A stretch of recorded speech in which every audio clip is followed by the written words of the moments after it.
2 litre दुधापासून हा पेढा बनवण्यात येत होता, तेव्हा हा पेढा जो होता हा 2 रुपयापासून याची खरेदी होत होती. आता हा पेढा 7 रुपयाचा एक पडण्यात येत आहे आणि या दुकानाची खरेदी 20 ते 25 किलो पेढा या दुकानातून जाते आणि या दुकानाचं म्हणजे खास करून 25 ते 30 लिटर दुधापासून हा बनवलेला पेढा राहते.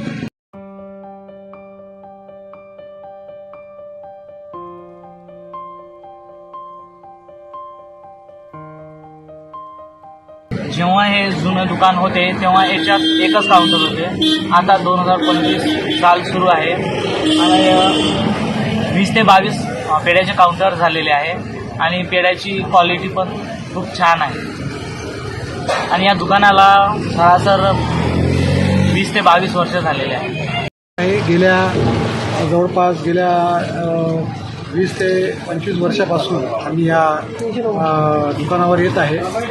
जवळपास इथली लस्सी आणि जो पुरणाचा पेढा आहे तो अतिशय फेमस आहे, प्रसिद्ध आहे.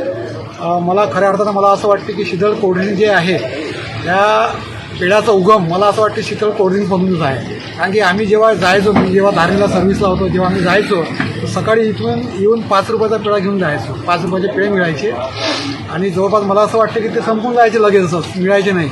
तर ती जी क्वालिटी आहे ते त्यांनी आजही टिकून ठेवलेली आहे. अतिशय सुंदर अशी लस्सी जी नेहमीच आम्ही इथून पार्सलसुद्धा घरी घेऊन जातो आणि आम्हीच नाही तर अनेक नागरिक परतवाडा, अमरावती आणि जे चिखलदरासारख्या पर्यटन स्थळी जातात फिरायला तिथेसुद्धा लोक जात असताना या शीतळ कोल्ड्रिंक्सवर थांबून या लस्सीचा आणि पेढ्यांचा आस्वाद घेतात.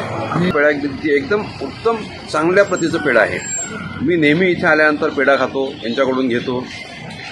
हा पेढा खूप खाण्याकरता चविष्ट आहे, सुंदर आहे आणि याची टेस्ट खूप चांगली आहे. मला असं वाटतं की आजपर्यंत मी असं कुठलाही आजबाजूला कुठला पेढा असा खाल्लेला नाही आहे. हा या पुन्नानगर गावचा पेढा आहे. पुन्नानगरचा पेढा हा इथून एवढ्यात खूप प्रसिद्ध आहे. आधी मी 2 किलोचा पेढा बनवत होतो, आता मी 25 ते 30 किलोचा पेढा बनवतो आणि माझ्यानंतर इथं 20 ते 22 क्विंटल तयार झाले. पण क्वालिटी आणि टेस्ट हा माझ्यासाठी महत्त्वाचा आहे.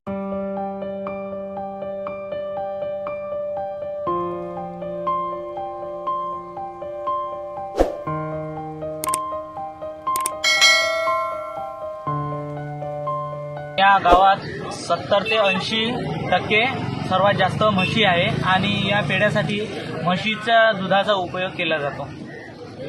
इथं दुधाची खूप आवश्यकता आहे आणि खूप लोक कास्तकारीवाले जितके आहे जे शेतकरी करतात त्यांना असं वाटते की बा आम्ही दूध इथं पुन्नानगर स्टॉपला दिलं पाहिजे आणि त्यांचं दूध भरपूर आम्ही घेतो. त्या हिशोबानं आम्ही सर्व जेवढे दुकानदार आहोत इथं प्रत्येक जण प्रत्येकाला दूध उचलते. त्यामुळं इथं आता म्हशीची संख्या वाढली आहे, गाईची संख्या वाढली आहे आणि प्रत्येकाला व्यवसाय मिळत आहे. आता इतकं दुकान आहे इथं, तर त्यामुळं प्रत्येकाला इथं व्यवसाय मिळून राहिला. 200-250 रुपये मजुरी मिळून राहिली. तर सर्वजण खुश आहे, आम्ही खुश आहोत.